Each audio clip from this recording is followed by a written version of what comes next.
লজ্জা।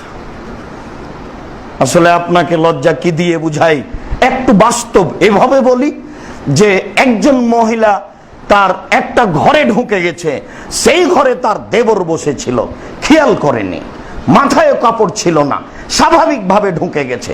ঘরে ঢুকে গিয়ে দেখছে দেবর বসে আছে, পাল্টা ফিরে এসে বলছে ছি ছি ছি ছি ছি ছি নাউযুবিল্লাহি মিন যালিক, আমার দেবর ওখানে বসেছিল, আমি তো খেয়াল করিনি। আহা ইন্না লিল্লাহি ওয়া ইন্না, আমার দেবর ওখানে বসেছিল, আমি তো খেয়াল করিনি, আমাকে তো খালি অবস্থায় দেখে নিল।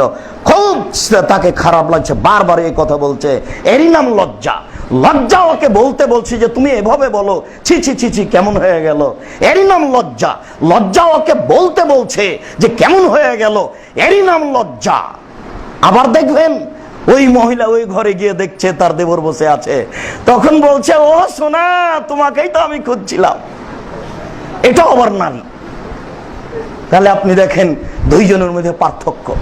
একজন একেবারেই লজ্জা থেকে খালি, আর একজনের লজ্জা কাজ করছে।